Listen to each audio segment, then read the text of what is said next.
bersama saya ada Roh Kudus. Mari kita baca Kisah Rasul 2 ayatnya yang pertama sampai dengan ayatnya yang keempat. Sama-sama kita baca Kisah Rasul 2 sampai dengan keempat. Mari kita baca bersama-sama 4 ayat ini dengan suara yang semangat keras, konstan dari awal sampai akhir. Siap? Saudara siap? Yuk sama-sama kita baca 3, 2, iya. Ketika tiba-tiba turunlah dari langit suatu bunyi seperti tiupan angin keras yang memenuhi seluruh rumah di mana mereka apa? Duduk. Ayat yang ketiga, dan yang bertebaran dan hinggap pada mereka apa? Sama-sama bilang sama saya, masing-masing. Jadi artinya pada hari itu semua orang di upper room yang hadir masing-masing dapat Roh Kudus. Amin saudara. Saya berdoa saudara pulang dari tempat ini tidak ada satu orang pun yang tidak dipenuhi Roh Kudus. Sama-sama bilang sama saya, setiap saya dipenuhi Roh Kudus. Dan Roh Kudusnya tipenya sama, tapi keperluannya beda-beda. Roh Kudus yang dicurahkan kepada anak muda di sini yang sedang studi, keperluannya berbeda. Roh Kudus yang dicurahkan kepada ibu-ibu yang sedang berdoa untuk suaminya, Roh Kudus keperluannya berbeda. Roh Kudus yang memenuhi saya, berbeda keperluannya. Katakan amin. Jadi artinya Allah mencurahkan Roh Kudusnya untuk each one of you, untuk setiap saudara. Makanya don't worry, saudara akan dimampukan menghadapi masalah. Amin saudara. Ayat yang keempat sama-sama kita baca. 3, 2, iya. Maka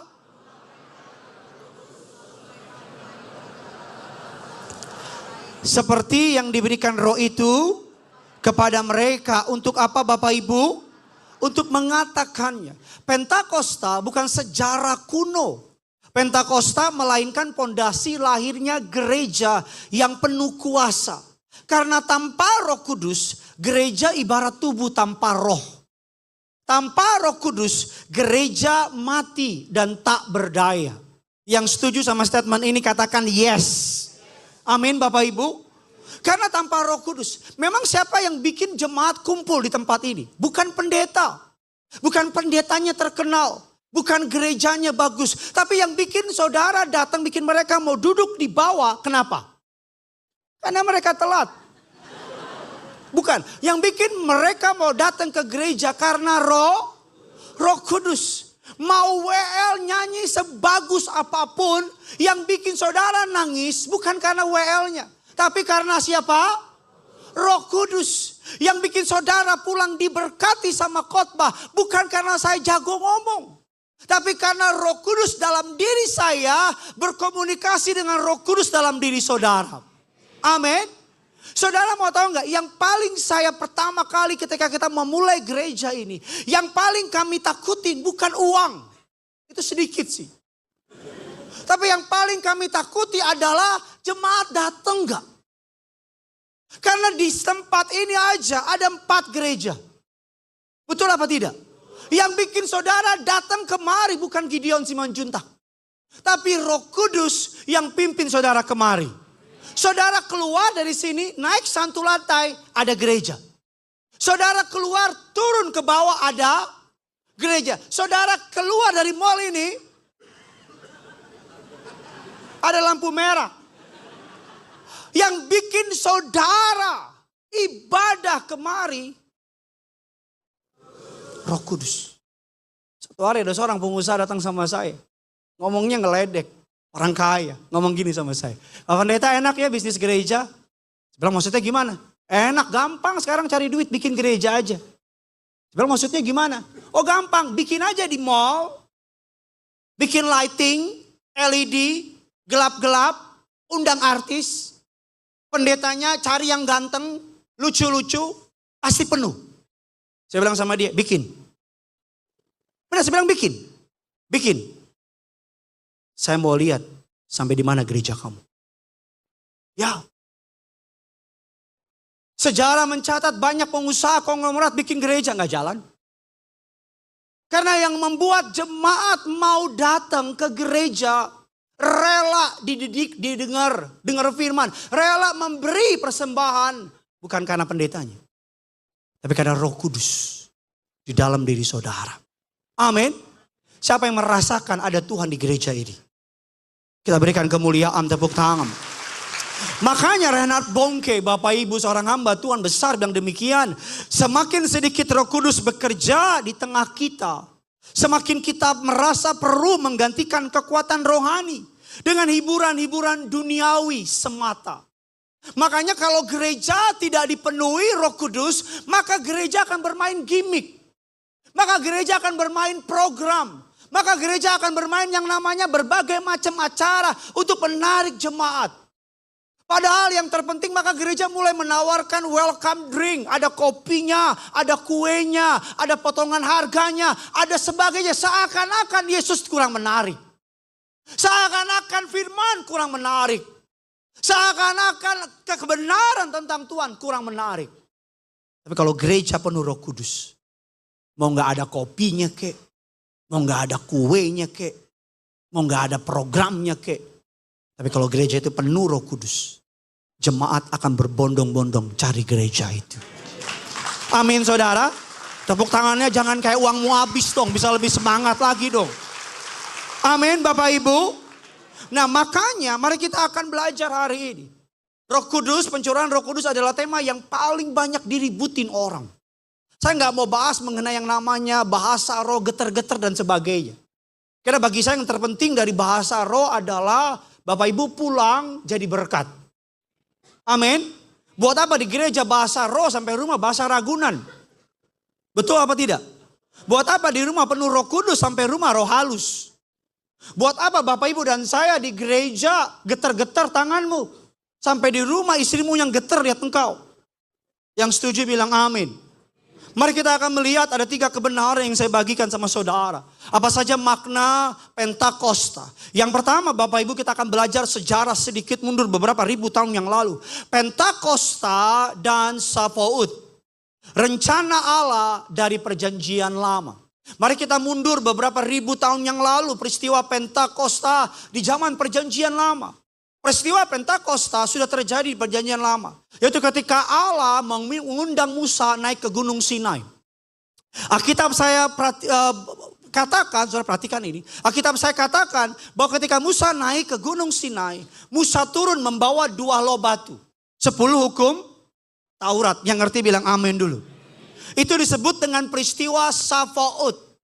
Orang Yahudi menyebutnya Sabaoth. Apa itu Sabaoth? Sabaoth adalah peristiwa hari raya panen. Sama-sama bilang sama saya hari raya panen. Di hari raya panen ini mereka bersyukur. Mereka mempersembahkan buah sulung mereka. Nah di Sinai ini Bapak Ibu Allah menulis hukumnya di loh batu. Sama-sama bilang sama saya loh batu. Nah Alkitab bilang di peristiwa Sinai ini ketika Musa turun dari Gunung Sinai. Ada orang Israel karena gak sabar. Mereka membuat apa? Titik-titik. Babi emas. Membuat lembu emas. Dan Musa bilang siapa yang dukung dia ke kiri. Dukung aku ke kanan. Yang ingat berapa yang mati hari itu? Mantap. Gue demen nih jemaat nih. Gak ada yang tahu. Yang mati pada hari itu ketika mereka merontak terhadap Allah 3.000. Sama-sama bilang sama saya loh batu. Sama-sama bilang sama saya 3.000. Sama-sama bilang sama saya ditulis di luar. Lalu apa yang dimaksud dengan Pentakosta? Beberapa ribu tahun kemudian di peristiwa Pentakosta. Alkitab bilang di hari yang sama. Hari yang sama Pak Bu. Di tanggal, di momen yang sama. Cuman beda musimnya. Roh Kudus dicurahkan. Tadinya perintah Allah ditulis di luar loh batu. Tapi di Roh Kudus ketika dia turun, dia ditulis dalam hati kita. Bisa lihat perbedaannya. Amin. Roh Kudus ditulis di loh batu.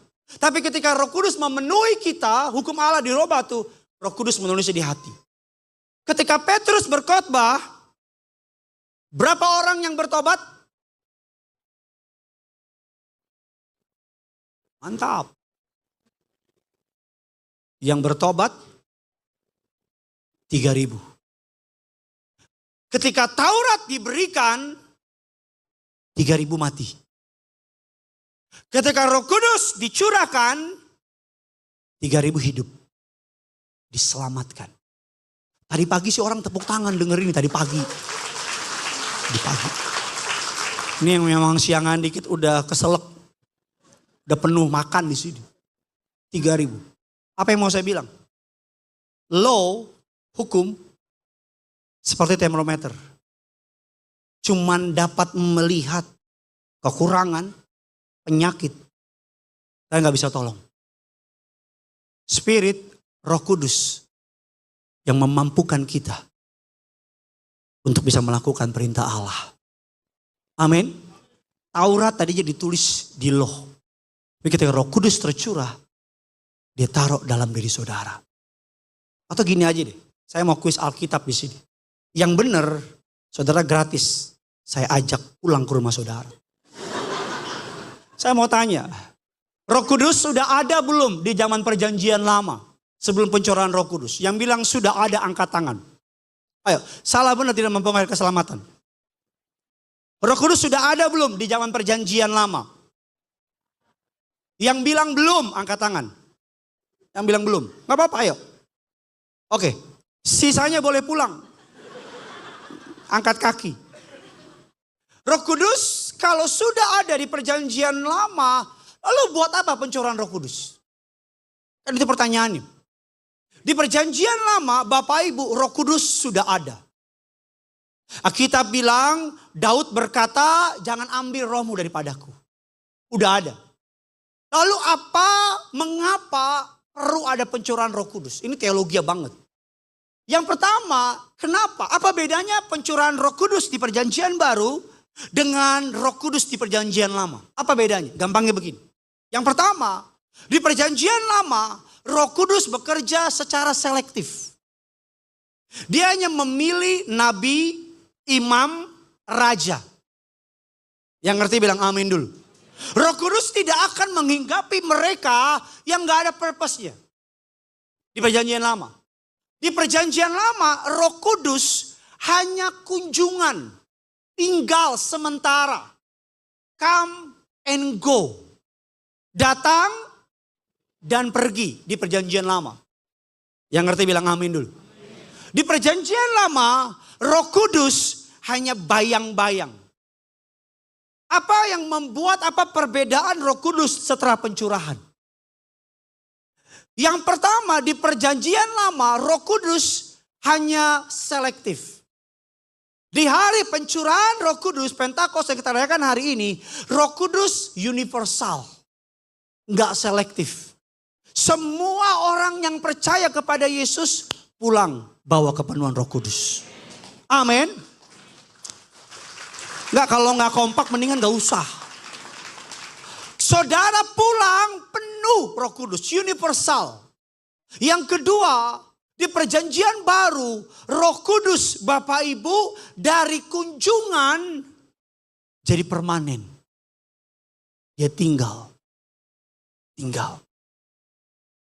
Makanya Alkitab bilang, aku menyertai kamu.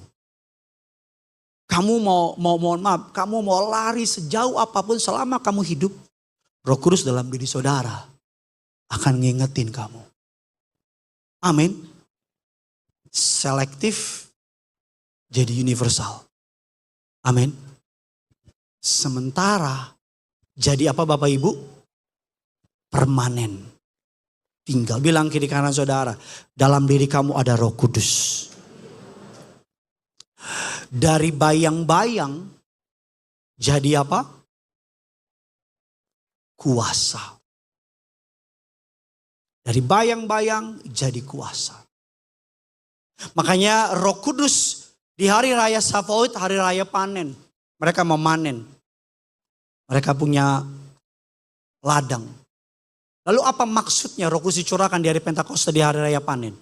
Kalau dulu mereka panen padi, tumbuhan dan seterusnya.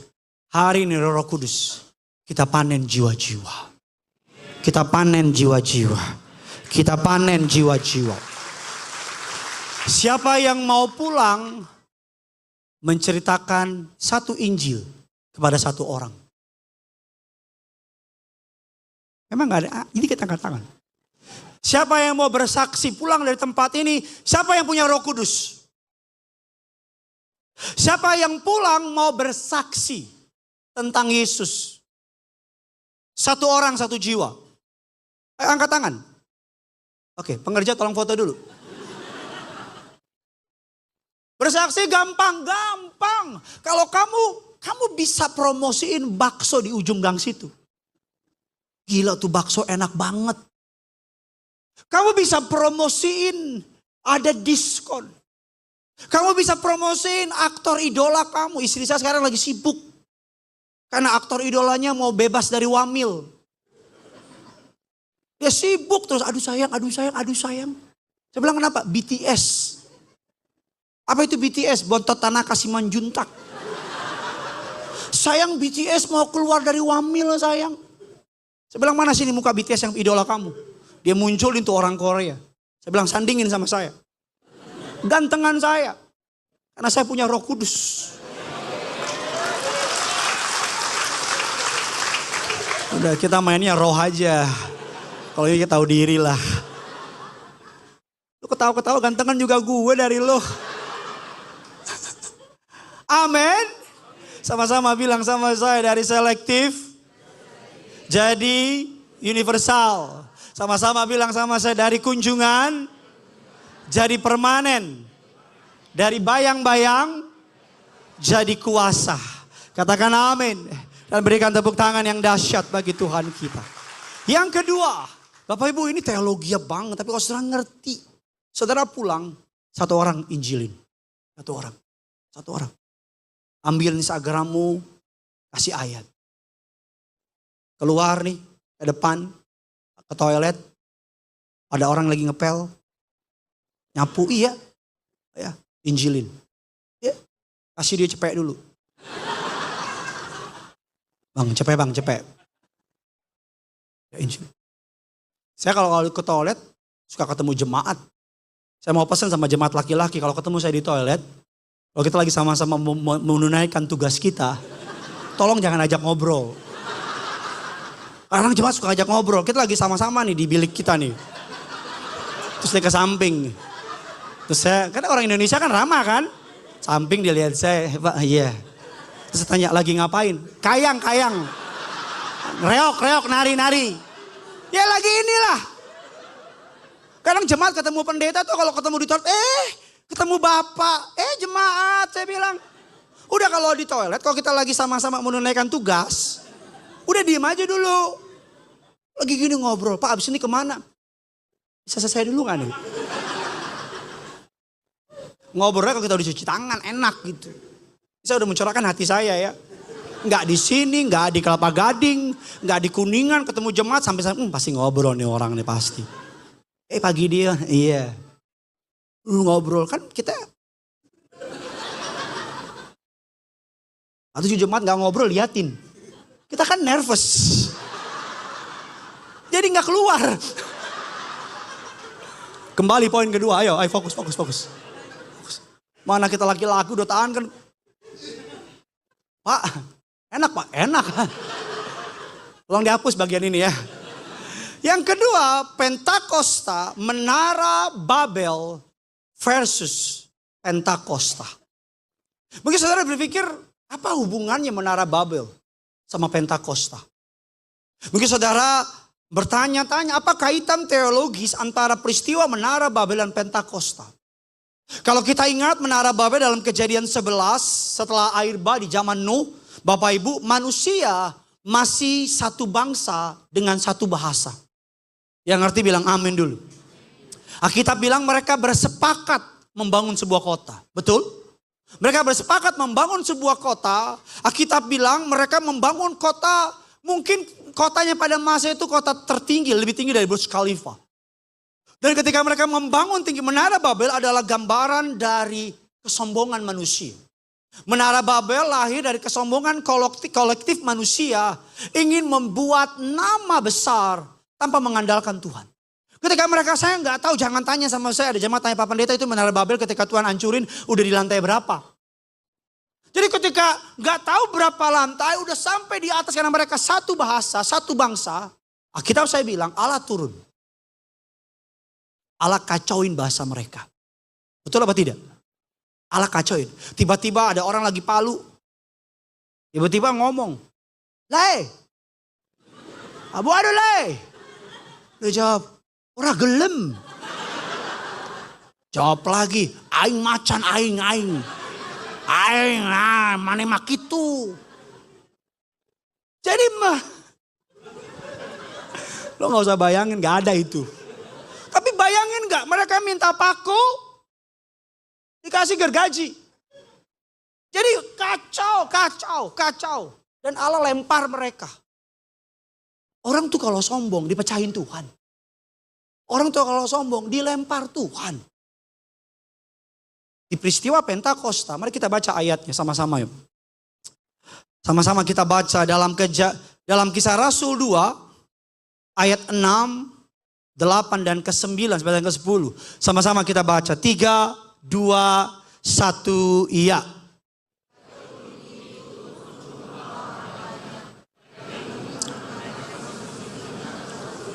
Berkata-kata dalam bahasa mereka sendiri, ayat yang ke-8. Bagaimana mungkin berkata-kata dalam bahasa, yaitu bahasa yang kita orang Partia, Media, Elam, penduduk Mesopotamia, Yudea, Kapadokia, Pontus. Ayatnya yang ke-10, Frigia,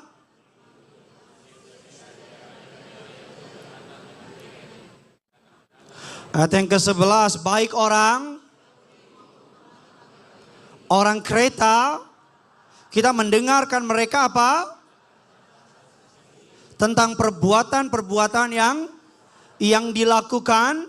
Ayat yang ke-12 kita baca sama-sama. 3, 2, ya.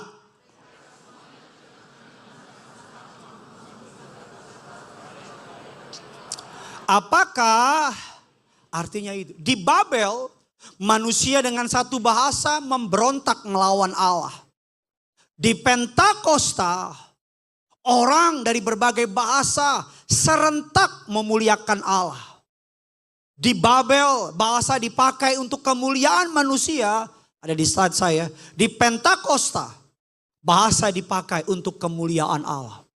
Alkitab tidak ada yang kebetulan di Alkitab. Katakan amin. Di peristiwa Babel, satu bangsa, satu bahasa. Satu nusa. Itulah Indonesia. Satu bangsa, satu bahasa. Bahasa mereka untuk kemuliaan diri sendiri. Allah hancurin. Di Pentakosta, Allah pulihkan Babel. Amin. Alkitab bilang seluruh bangsa lagi kumpul di situ. Lagi kumpul pada hari itu. Alkitab bilang dalam Kisah Rasul 2 ayat yang ke-15. Pencurahan Roh Kudus itu jam 9 di Alkitab. Petrus muncul. Tiba-tiba Petrus bisa bahasa horas menjua-jua. Tiba-tiba orang Karo bilang, wah menjua-jua. Orang Batak bilang, hah? Orang Sunda bilang, bingung semua orang. Bahasa. Di Menara Babel bahasa dikacaukan. Tapi di Pentakosta, bahasa Allah pakai untuk kemuliaan Tuhan. Amin. Di Menara Babel manusia dihancurin. Di Pentakosta manusia dikembali disatukan. Lalu pertanyaannya, apa sih bahasa Roh Kudus? Apa bahasa Roh Kudus? Ada yang tahu bahasa Roh Kudus? Ada di Alkitab kok. Bahasa Roh Kudus bukan bahasa, bukan. Itu manifestasi Roh Kudus. Tapi bahasa Roh Kudus, Bapak dan Ibu jemaat yang dikasihi Tuhan, dalam Efesus 4, buah-buah roh. Di seluruh balisan bagian pertama dari buah roh apa Bapak Ibu? Kasih. kasih. Jadi bahasa yang dipakai oleh Roh Kudus adalah bahasa kasih. Seorang tokoh kegerakan Pentakosta namanya William Seymour bilang demikian. Orang yang dipenuhi Roh Kudus tanpa kasih adalah kepalsuan.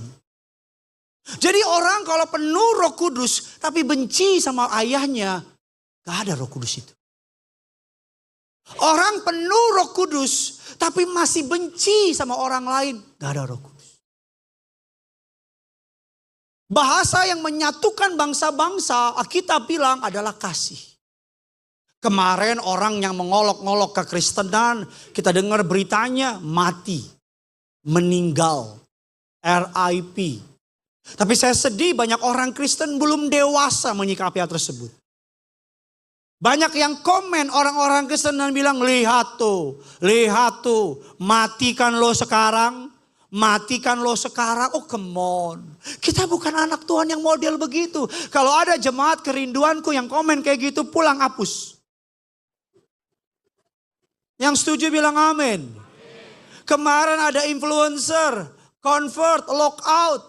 Dia live di TikToknya. Orang Kristen masuk pada bilang, Yudas. Saya lihat yang komen namanya Yohanes. Ada Petrus. Tinggal tunggu Yesus muncul di situ. Enggak, yang setuju bilang amin dulu. Yang setuju bilang amin dulu. Apa bahasa Roh Kudus? Kasih. Kasih. Buat apa kamu di gereja getar. Nah, pulang, keluar. Kamu masuk ke mobilmu. Masih, oh gila tadi ya. Mobil disalip, kau buka kaca. Setan kau. Sampai Roh Kudus dalam dirimu bingung. Gue ngapain nih kata Roh Kudus. Tahu nih kata. Bener gak? Bener gak Bapak Ibu? Kemarin siapa yang ikut ibadah Pentakosta hari Jumat di sini? Emang nakal lo pada yang lain emang. Penuh. Orang penyembahan. Besoknya ada yang baptis. Ini kesaksian ya. Namanya Eka atau siapa gitu. Dia mau ke rumah ibadah tempatnya dia. Dia bukan orang Kristen. Kemarin kita baptis Bapak Ibu, puji Tuhan 68 orang. 22 sampai 25 bukan orang Kristen. Jadi benar-benar orang baru terima Yesus. Karena itu tujuannya. Bukan pindahin dari A ke B, bukan. Benar-benar orang Kristen, orang-orang yang baru terima. Baru terima Yesus. Dan yang dibaptis rata-rata baru dibaptis. Gereja ini percaya baptisan itu sekali. Sekali. Pak, saya jatuh dalam dosa, Pak. Baptis ulang. Enggak, itu bukan baptis ulang, bertobat. Amin. Jangan jatuh baptis. Celup naik. Kayak celup kita nih. Enggak, saya ngajar yang benar. Yang setuju sama pendapat ini bilang amin. Amin ya. Jadi banyak jemaat tuh. Kalau kita terima, tiap baptisan ratusan. Pak, aduh saya pengen baptis ulang Pak. Saya kemarin Pak saya baptis di tempat Bapak dulu Pak. Gak apa-apa udah. Saya pengen baptis tempat Bapak. Jangan nanti gue pindah, lu pindah lagi. Pindah terus. Betul gak? Ada orang sama saya ke Israel. Pak ini sungai Yordan Pak. Saya mau baptis. Udah baptis belum? Udah Pak. Lu ngapain di sini? Di sungai Yordan. Ya udah kalau mau nyelam, peneguhan. Bukan baptis ulang. Peneguhan. Ya udah nyelam. Jadi peneguhan Pak. Ngapain? Ya udah lu pegang. Lu jatuh sendiri aja udah.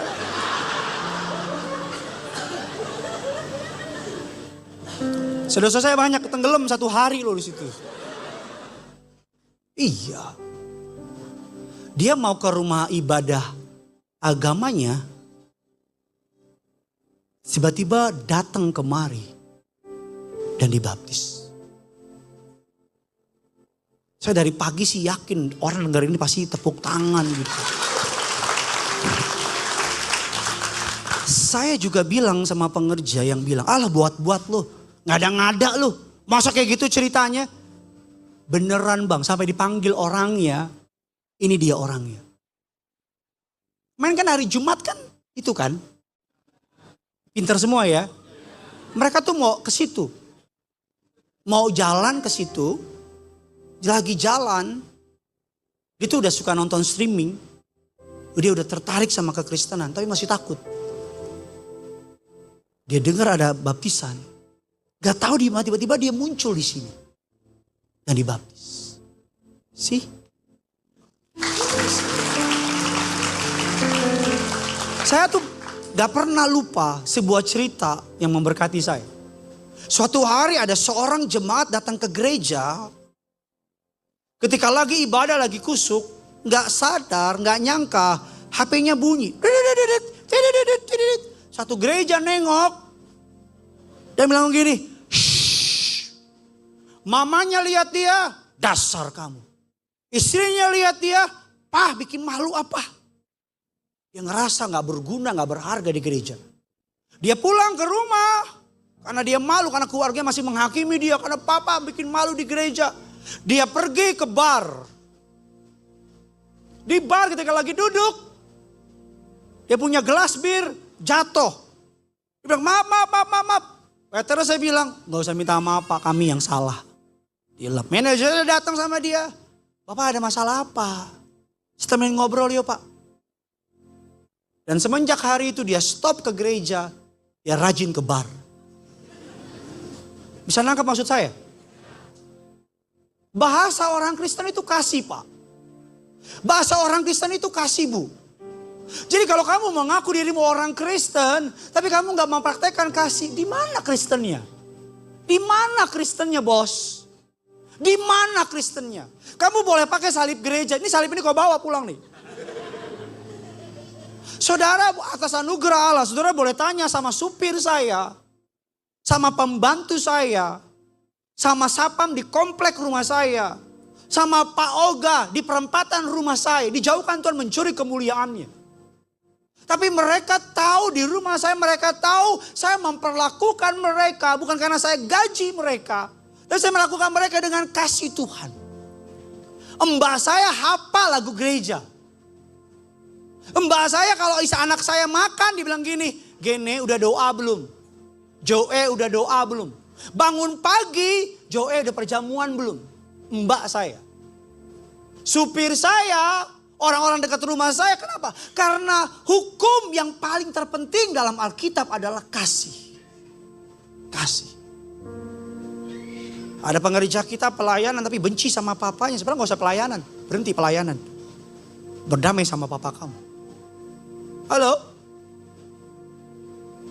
Buat apa saudara penuh Roh Kudus? Karena bahasa Roh Kudus adalah kasih. Kalau lagi antri kayak depan gitu kan. Pengerja saya suka cerita stres dia bilang. Kenapa stres? Jemaatnya galak-galak pak katanya. Ada pengerja di sini dimaki sama jemaat. Dimaki. Setan kau. Apalagi antri. Setan kau. Saya tanya, kau balas gak? Enggak pak, puji Tuhan. Kok dia balas? Kau bapaknya. Lagi antri loh. Lagi antri. Maaf ya. Bahasa Roh Kudus adalah kasih.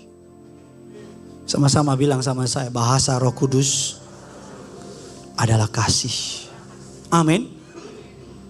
Jadi kalau orang kita kan sesama, saya beberapa waktu yang lalu ketika honeymoon sama istri, saya pergi jalan-jalan ke luar negeri.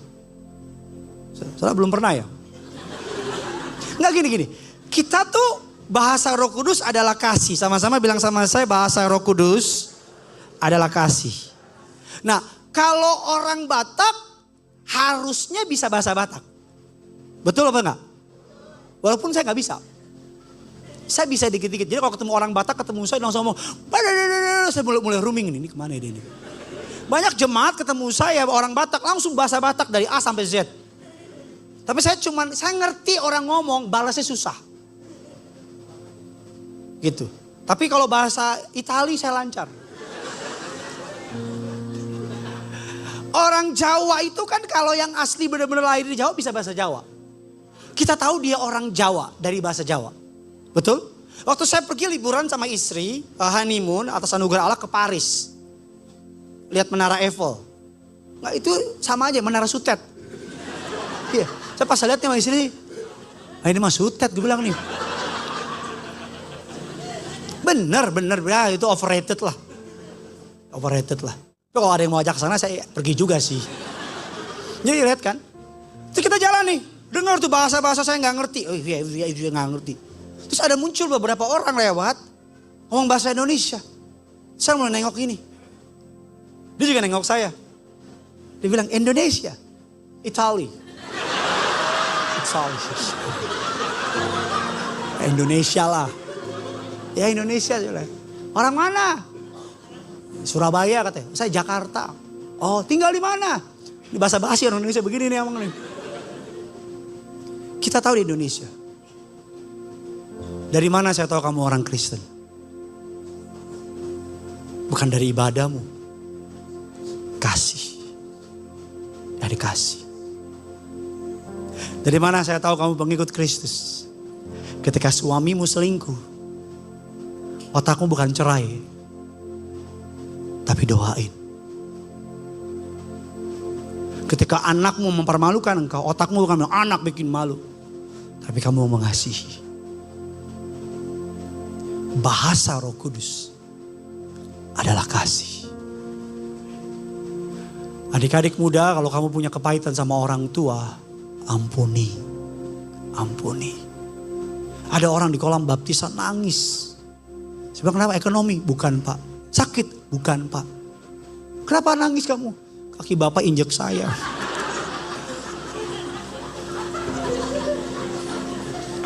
Mohon maaf. Saya lihat peluang saya ambil. Kenapa nangis? Anak-anak di rumah saya ngejauhin saya Pak. Anak-anak di rumah gak peduli sama saya Pak. Sekarang saya lihat mereka sekeluarga ibadah.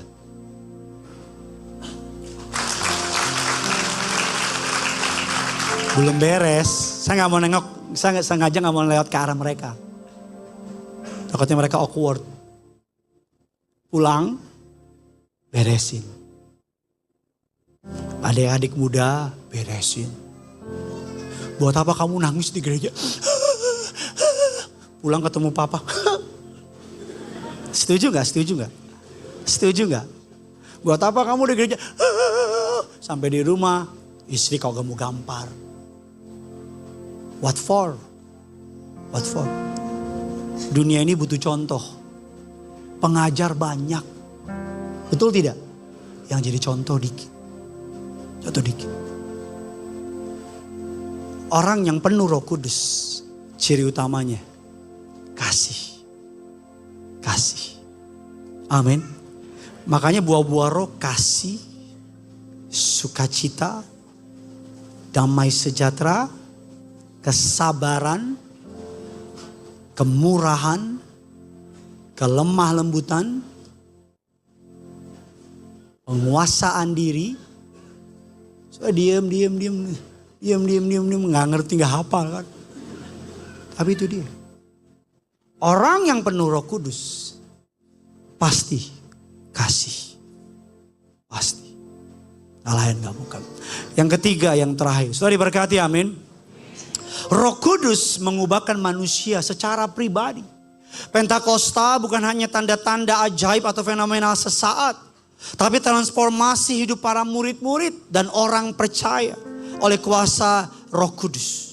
Alkitab bilang Kisah Rasul 1 ayat ke-8, kamu akan menerima kuasa kalau Roh Kudus turun ke atas kamu dan kamu akan menjadi saksiku. Banyak orang berpikir kuasa itu untuk jadi sakti. Kita kena peluru gak mempan. Kita bisa jalan di atas air. Kita bisa terbang. Orang kalau dengar kata kuasa kayak begitu. Padahal yang dimaksud oleh Yesus kata kuasa adalah Petrus dari sebelum pencurahan Roh Kudus menyangkal Yesus. Setelah pencurahan Roh Kudus bahkan Alkitab bilang matinya dia minta ketika ditangkap salib saya terbalik. Kata Petrus. Kenapa? Karena dia gak merasa layak disalibkan dengan cara yang sama dengan Tuhannya. Murid-murid kita baca sebelum pencurahan Roh Kudus, mereka semua lari ketakutan. Tapi setelah pencurahan Roh Kudus, para murid-murid matinya semua, mayoritasnya martir.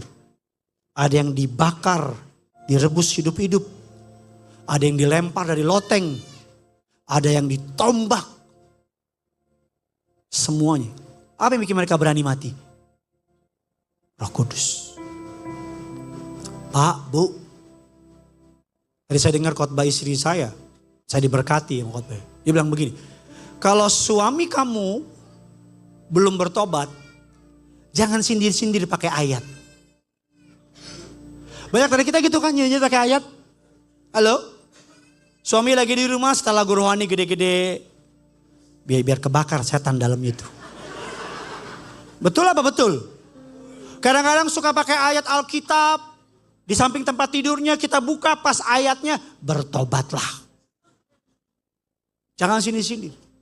Karena kamu boleh debat sama dia, debat. Tapi kalau Roh Kudus gak jamah, cuman ribut. Betul apa tidak? Tidak ada pertobatan lahir dari perdebatan.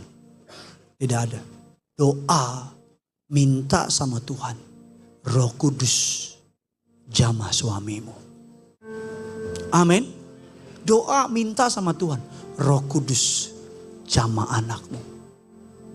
Roh Kudus jamah orang tuamu. It happen. Itu pasti terjadi. Nanti habis ini ada video baptisan. Kurang lebih 5 menit. So nonton sendiri deh. Nonton sendiri deh. 25 orang bukan orang Kristen. Baptis. Baptis.